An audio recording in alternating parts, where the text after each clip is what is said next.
Welcome to Self-Love for Superwomen with Love Now Media. I'm your host, Tonya Ladipo. I am so excited to have Joyel Crawford here with me to talk about sisterhood and female relationships. Welcome, Joyel. Hi, Tonya. So tell me, what does that mean to you? What does sisterhood mean to you? How are friendships that are female important to you? You know, we all have the same parts and pieces, right? So that helps. So we're relatable with that. But I think that there's just something to be said, especially in this season of what's going on in the world outside, that we collectively are the same. You know, we may have different shells, but at the heart of it, we're women and we can understand and we can relate to some of the challenges that we're going through. And so has that always been true for you? Have you always kind of felt a female womanhood connection to other women? Yeah, I think I've always gravitated towards the female friendship. Always looking for that best friend, somebody to confide in, and also to be that best friend for somebody else too. Yeah. So I want to hear more kind of your ideas and thoughts about I don't know if it's a myth or if it's the reality that women don't always get along, and that women have difficulty in their relationships with each other. And I've even heard some women say, I can't be friends with other women. And so I'm just curious to know your experience with that. If you find truth to that, is that a myth? What do you think about that? I think there is some truth to anything that's out there, but it also depends on where you're coming from, what that intention is, because I see that a lot of the disconnects between female relationships or relationships with women is just that there's some jealousy. There's what's the undercurrent that's going on, because I find that when there's insecurity and jealousy that's fostering that relationship, or kind of like the foundation of the relationship, it's not going to be very strong. It's not a good house to build upon. So you'll see that backstabbing or the talking behind people's backs and all of that other stuff, the pettiness, because that comes from an insecurity piece. But if you're feeling more secure in that relationship, the piece that I really love is that vulnerability. And so when you feel like you can trust that other person, that's when that relationship is really strong. Yeah. I understand. And do you think that's unique to relationships between women? Do you think it, goes up with other genders as well? You know, I feel like it's stronger between women. I mean, without us, there would be no men. I hate to sound like that, but there would be no men without us. So we're really the first to really, and be proud of that and to own that. And so there's some richness in that, and I don't think we step into our value and our power as much. And in communicating with the male gender, it just seems a little less rich and deep. It, depending on the relationship that you have.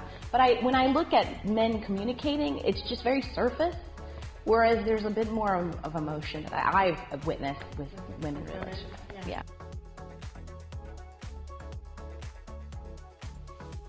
So can you speak more to the vulnerability that you were talking about in terms of relationships with women, when it's strong and you can be open and honest with each other?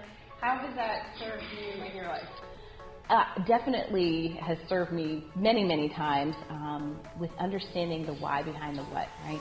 And time. It takes so much time to build that relationship with other women in my life, and I've found that once you have that time and you're getting to know that person, that trust piece, like I talked about, once that's established and tested, because there will be some tests, once that's been established, I think that then the relationship can be strengthened and you can feel open to reveal different things. And it's a test, you might share a little something like, I don't pick up my socks and underwear on the floor in the morning, and that's my little secret. Or maybe it becomes a bigger secret, or maybe there's certain things that you may be hiding inside of you that you feel more comfortable talking to another woman about, because they understand. You're right. You're saying something that's making me think about, loving ourselves and loving other women. And I was going to ask, how is it that we choose relationships? How do we choose a sisterhood, a tribe, if you will? And who makes the cut? Right, to be in your tribe. And so you were talking about being able to trust somebody, being able to be vulnerable with them, and that it's not something, I'm guessing, you jump into right away, right? But over time, you give them a little bit, see how they respond, see if this still feels like a good relationship, or we should give a little bit more to each other. And so I think the pacing of relationships can be really useful when we're talking about friendships. And I said, building a tribe, because I think that is so important, that you have people, you have women around you who want good things for you, and being really thoughtful in who you select to be in your tribe. Very much so. Very much so. I mean, it takes a village, and I think about all of the women that came together to help raise me and put me out into the world and support me and sponsor me. When I think about all of those times, and I just recently got married, and I look around the room, that village was there. They were still there cheering me on in my next phase of my life. And so I feel like you're just constantly giving back as you're strengthening that bond and that sisterhood and having that tribe. And it's so important, because sometimes in desperation of wanting to be wanted, like you said, the pacing, I was diving like head first in all kinds of friendships. Everyone's my BFF. But you can't always write out those emotional paychecks, if the person can't cash it. So I was just like, maybe I should kind of be a little bit more judicious about how I'm handing my friendship out. That is so perfect. Brene Brown talks about choosing who you tell your story to. That you don't just tell your story to anybody, but who do you deem is worthy to know you, truly know you, right? And to know your story. So I could talk about when my tribe helps me every 2 weeks. I could tell you about that. I have a tribe that they don't all know each other, right? But they're my tribe. And so there's a group that here in Philly, I literally meet with them every 2 weeks. And we talk about our business, and we talk about our lives, and we talk about our families. And I was texting Monica last night at 11 p.m. saying, I hate my haircut, I have to do this filming tomorrow. And she's right there saying, I'm so sorry you hate it. You look beautiful. Smile and do what you got to do tomorrow, And so really having people who, for me, a tribe is somebody who is going to love me, somebody who's going to support me, somebody who's going to be honest with me, so I don't really attract people who are just going to tell me what I want to hear. And so I rely on them for big things and little things, and everything in between. And I have to say, it really helps me love myself, and it helps me be okay in the world. I was talking to somebody the other day, and my husband will support me, love me, and tell me these things, and I won't always listen. And sometimes he'll say, go call Monica. Yeah, you'll listen to her. So go call her and listen to what she has to say, and then you can keep it moving. So yes, a tribe is so important. And I think that one of the biggest things that I have to have in my tribe is the ability to just be able to ugly cry. I don't like to cry in front of anybody. I don't even like to cry for myself. But just having that safety factor and knowing that it's okay to have that ugly cry, or just to be angry, or to be pissed off or excited about something, and they accept you 100% for who you are. I've had a tribe since grammar school. I'm the sock that doesn't get lost in the laundry as far as friendships go.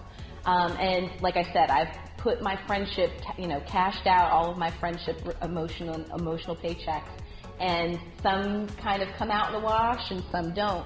But there are 3 girlfriends that I've known since I was growing up, and we get together, we make sure that we get together at least once a year so that we can connect.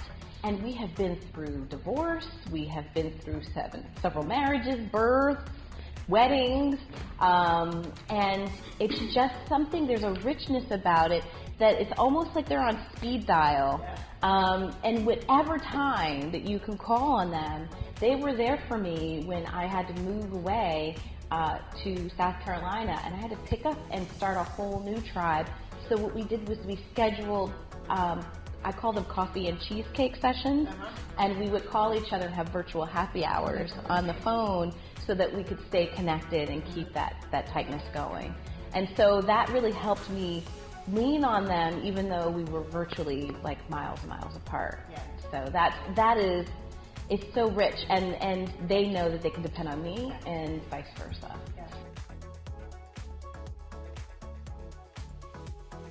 So I wanted to offer everybody a self-love tip of how you can really enact sisterhood in your life. And so for me, it's having a tribe. It's creating a tribe. And so tribe, sometimes people think of a large number. A tribe could be 2 people, it could be one person. But having a sisterhood or a person who really is there for you. And so what I'd like you to do is think about who is in your tribe. Just right now, think about who's in your tribe, and I want you to go love on them right now. I want you to go send them an email, call them, send them a text, and just tell them, I'm glad that you're part of my tribe and that you help me be okay in this world. Thank you for watching. If you want to learn more about me and my work as a therapist, visit us at theladipogroup.com. And if you want to watch more great episodes like this one, visit lovenowmedia.com.